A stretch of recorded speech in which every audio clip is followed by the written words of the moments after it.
जो वो बरता बरत काले संफे खई आपण मपेणं किमेकणं किं चमकीच शेषं किं संगणिजं न समायरामि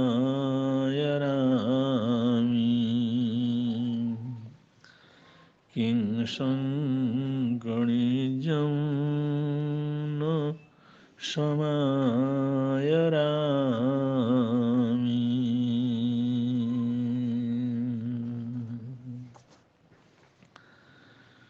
त्रिभुवन पीड़ा हरणहार हो तुमको मेरा नमस्कार। सर्व जगत के अलंकार प्रणाम तुम्हें मेरा हर बार।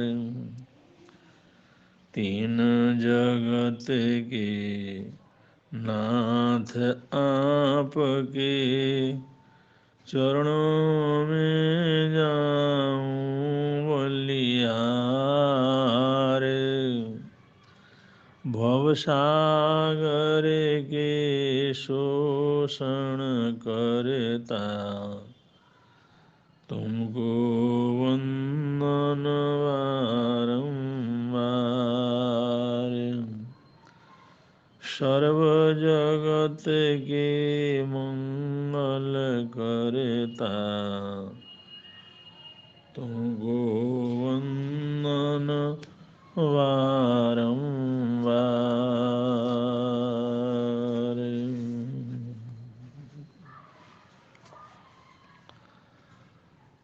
अगर कोई व्यक्ति एक बार सुसंस्कारों से संस्कारित हुआ हो,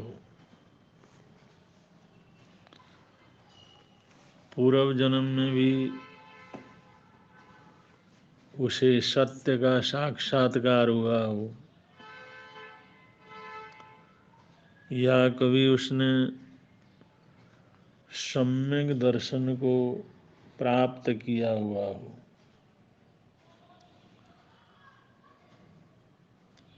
ऐसा व्यक्ति अगर कभी भी उसे अच्छा निमित्त मिले,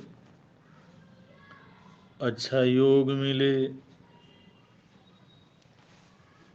तो बहुत जल्दी संभलने की सामर्थ्यता भी उसके अंदर आ जाती है।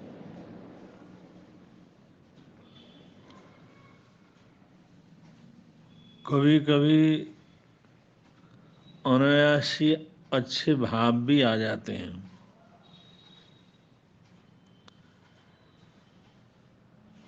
एक नवयुवक जो चोरी का धंधा करके अपना गुजारा कर रहा था, उसके पास कुछ भी नहीं था। चोरी करना उसकी मजबूरी बन गई थी। लेकिन कभी भी वो एकांत में बैठ कर के सोचता था, तो वो सोचता था कि बिना चोरी के क्या जीवन को नहीं चलाया जा सकता है। लेकिन कभी भी उसको ऐसा नहीं लगा कि अब इस धंधे को छोड़ करके मैं कुछ और कर सकता हूँ।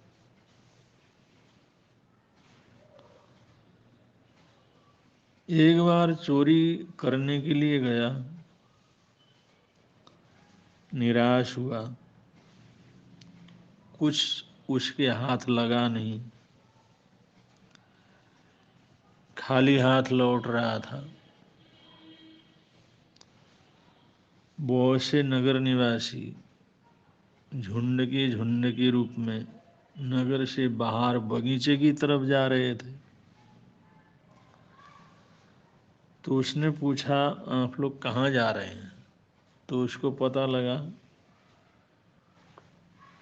कोई संत मुनिराज महात्मा पधारे हैं, फक्कड़ त्यागी तपस्वी संत हैं। उनके दर्शन से ही पुण्यवानी बढ़ती है। बहुत लोग उनके दर्शन करने के लिए जा रहे हैं, हम भी उनके दर्शन, सत्संग और उनकी वाणी को सुनने के लिए जा रहे हैं। उन लोगों की भावना को देखते हुए, उन लोगों की बातों को सुनकर उसके मन में भी ये विचार आया, चलो मैं भी इनके साथ सत्संग में जाता हूँ। चलो वहाँ कुछ प्रसाद वगैरह मिलेगा तो पेट भर जाएगा, गुजारा भी हो जाएगा। क्योंकि ऐसे सत्संग में कोई न कोई प्रसाद भी बांटता है, कहीं कहीं तो लंगर भी रहता है।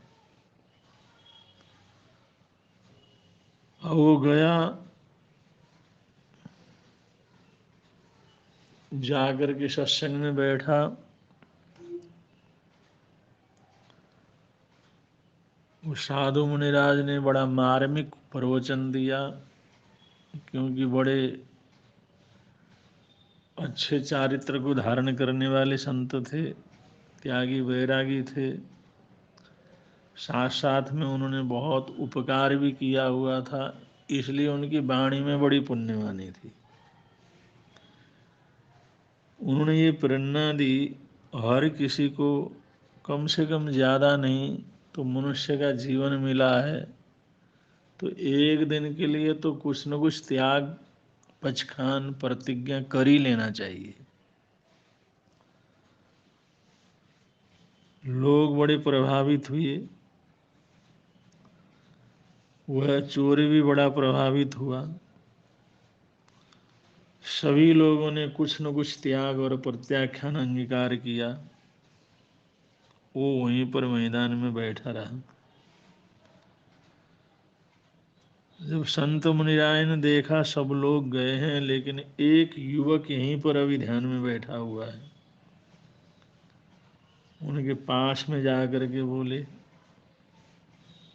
वत्स क्या बात, सब लोग उठ गए, तुम यहाँ पर बैठे हुए हो। उसने चरण छुए, वो ऐसे कुछ ध्यान में, ख्यालों में खो गया था।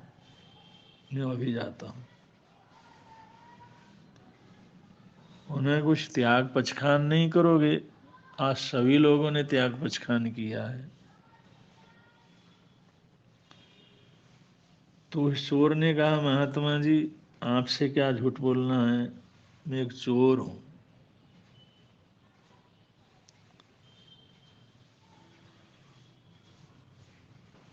तो चोरी का धंधा तो मैं छोड़ नहीं सकता, चोरी जैसा काम तो मैं त्याग नहीं सकता। जो बुराई अपने अंदर है उसी को हम न छोड़ सकें तो त्याग करने का क्या फायदा होगा। महात्मा जी ने कहा, बहुत लोग बुरा करना नहीं चाहते, लेकिन मजबूरी में उनको करना पड़ता है। वो नहीं छोड़ सकते हो तो और किसी चीज को भी छोड़ सकते हो। उसको समझ में नहीं आया मैं क्या छोड़ूं। उसने महात्मा जी से ही प्रार्थना की, महात्मा जी जो भी चोरी के धंधे को छोड़ करके जो भी पचखान करवाना हो, प्रतिज्ञा करवाना हो, आप करवा दीजिए। महात्मा जी ने कहा, चोरी करते हो, जगह जगह पर जाते हो, बस और कुछ नहीं। अभी कभी ऐसा प्रसंग तो कोई आएगा नहीं, अगर आ गया तो भी प्रतिज्ञा की हो तो उसको तोड़ोगे नहीं। राजा की रानी को हमेशा माँ की आंखों से देखना।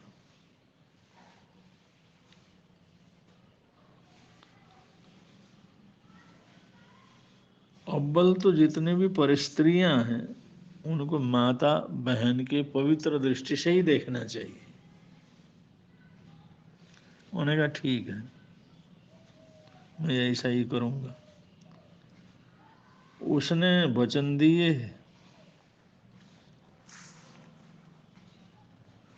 उसका काम थोड़ा बहुत चलता रहा, गुजारा होता रहा। एक बार वो चोरी करने के धंधे में धीरे धीरे एक छोटे से रजवाड़े की तरफ चला गया। वहां का राजा निसंतान था। राजकुमार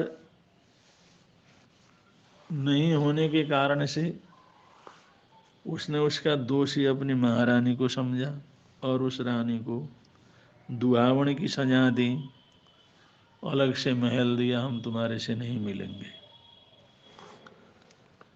क्योंकि अव्वल लोगों को अपनी कमी का जो है भान नहीं रहता, दूसरे की कमी को ज़्यादा जो है उसमें लक्ष्य में रखते हैं।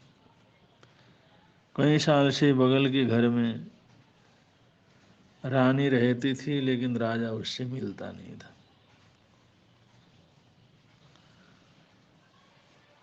वो जो चोर था वो योगानुयोग उस रानी के महल में घुस गया। गुप्तचरों ने जिस समय ये पता लगा तो बात राजा तक पहुंच गई। राजा ने कहा भाई हम नहीं मिलते, इसका मतलब कुछ और कुछ धंधा तो नहीं है, दाल में काला तो नहीं है, हम खुद जाते हैं। तो राजा ने महारानी के महल की जासूसी करनी प्रारंभ की। और जिस समय वो चोर उस महारानी के कक्ष के अंदर जा रहा था, रानी को जैसे ही पता लगा वो थोड़ी बाहर आई।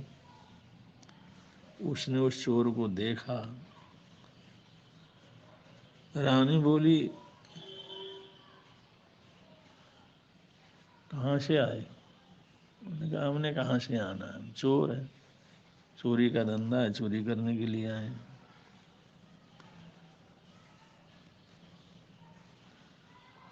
उन्होंने कहा इस धंधे को छोड़ना चाहते हो? उन्होंने कहा ऐसा कुछ विचार नहीं किया।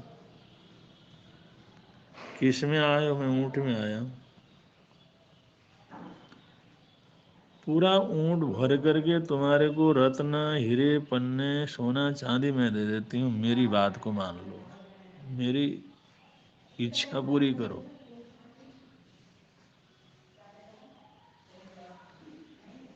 तो उस रानी की बात को पलट करके उसने हाथ जोड़ते हुए उसने कहा आप कौन है मैं नहीं जानता,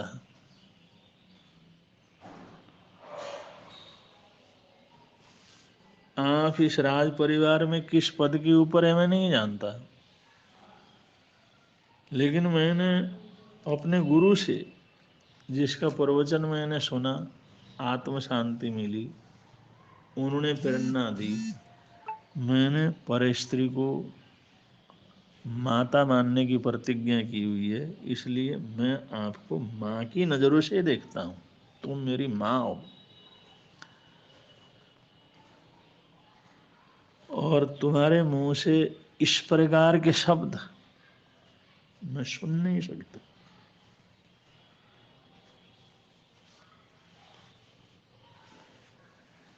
ये जो वार्तालाप वहां चल रहा था इसको राजा ने सुना। राजा हैरान परेशान हो गया।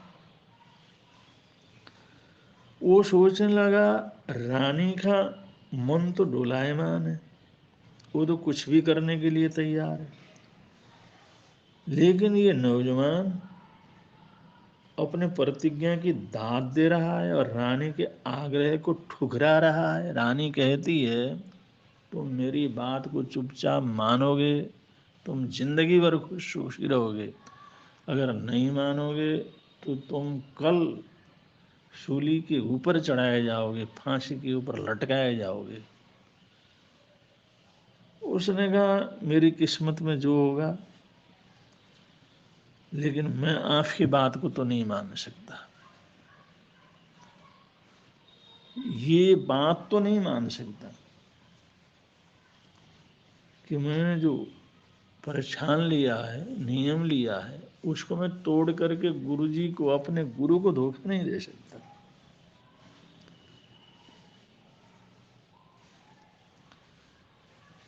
राजा ने एक आवाज की, सुरक्षा कर्मी पहुंच गए।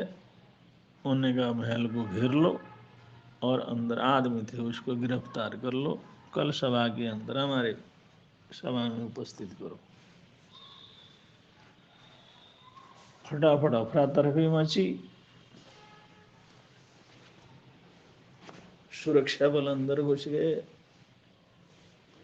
रानी भी अपना बचाव नहीं कर सकी। उसको भी ये पता लग गया, अभी राजा को भनक पड़ गई है। इधर दूसरों दिन जिस समय उस चोर को राजा के सामने प्रस्तुत किया गया, राजा ने कहा तुम्हारी वार्तालाप मैंने बहुत अच्छी तरह से सुना और तुमने रानी की बात को इस तर्क संगत ढंग से तुमने जो उसको समझाया और अपने प्रतिज्ञा के अंदर दृढ़ रहे और कोई लोभ तुम्हारे मन के अंदर नहीं आया। मैं समझ गया हूं तुम चोर होकर के भी तुम्हारे को दंड की जरूरत नहीं, लेकिन रानी को तो उसके अपराध का दंड मिलेगा। लेकिन हम तुम्हारे व्यवहार से, तुम्हारी प्रतिज्ञा से, तुम्हारी सच्चाई से बहुत प्रसन्न है। जो कुछ तुम मांगना चाहो मांग सकते हो, जो तुम्हारी इच्छा हो मांग सकते हो।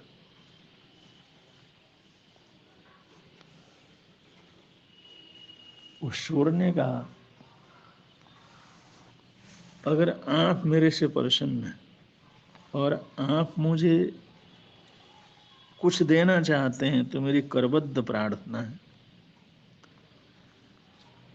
मेरी माँ को हमने दुहावण के अंदर रखा हुआ है।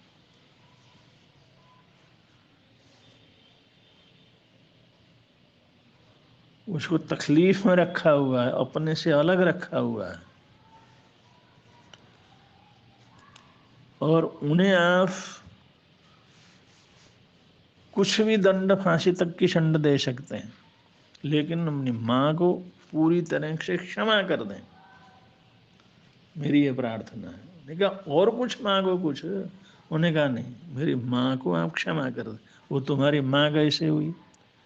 उन्हें कहा एक बार जिस नारी को मैंने माँ कह करके पुकारा, माँ की उपमा दी, माँ की दृष्टि से देखा, वो मेरी अपनी माँ है। मैं नारी जाति का सम्मान करता हूँ,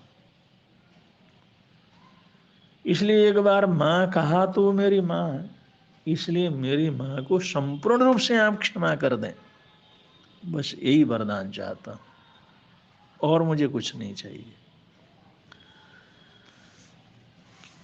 और रानी भी चौकन्नी थी, उसको भी बुलाया गया और बुला करके कहा भाई तुम्हारा अपराध तो बहुत बड़ा बनता था, लेकिन इस युवक ने जिस ढंग से नारी सम्मान का आदर्श प्रस्तुत किया,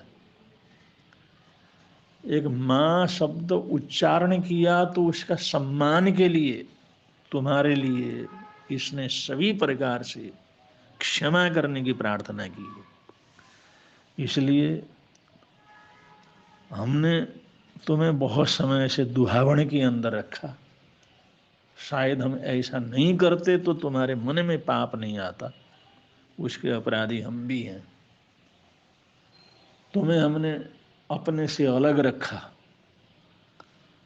और इस युवक ने जिस ढंग से बात कही है वो हमारे दिल को लगी है।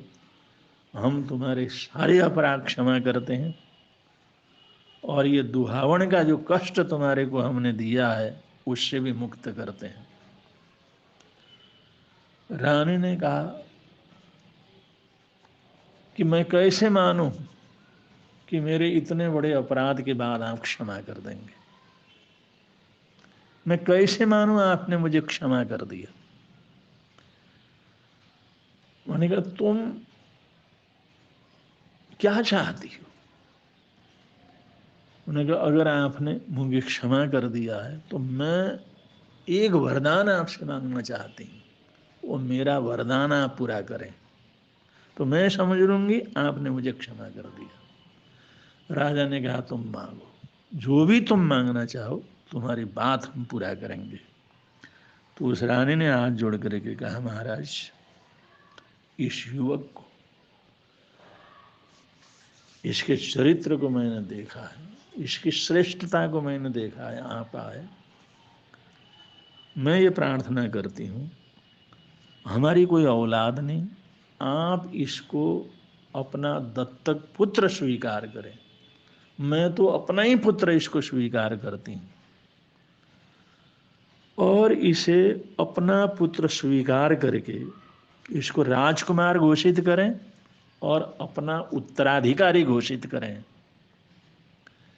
यही युवक है जो आपके राज शासन को, देश की सुरक्षा को और आपके आदर्शों को एक शिखर पर बना करके रख सकता है। इन वचनों को सुनकर के राजा भी बड़ा प्रभावित हुआ, और उसने उसी समय उस चोर को गले लगा करके रानी के कहने से उसको अपना औलाद स्वीकार किया, अपना पुत्र स्वीकार किया। इतना ही नहीं, उसको राजकुमार घोषित किया, उसको देश का उत्तराधिकारी घोषित किया, और उसको पहले बहुत से अधिकार दिए। और इस युवक ने अपने प्रतिभा से, अपने चरित्र से, अपने समझ से उस राज्य की व्यवस्था को भरपूर रूप से आगे बढ़ाने का प्रयत्न किया, और ऐसा आगे बढ़ाया उस राज्य के मान को, सम्मान को, आदर्श को, सत्कार को, समृद्धि को उसने चार चांद लगाए। तो कोई व्यक्ति कभी भी सन्मार्ग के ऊपर चल करके बहुत बड़े से बड़े सम्मान को प्राप्त कर सकता है, इसका ये उदाहरण है। और जिस व्यक्ति ने एक बार परमात्मा की सत्य की झलक प्राप्त कर ली है, वो कभी भी निमित्त मिलने पर अपने जीवन को उठा करके दुनिया का मान, सम्मान और वर्चस्व प्राप्त कर सकता है। इन्हीं मंगल कामनाओं के साथ बड़े प्रेम से आप लोग बोलेंगे, मिलता मिलता है आनंद प्रभु की वाणी से, मिलता है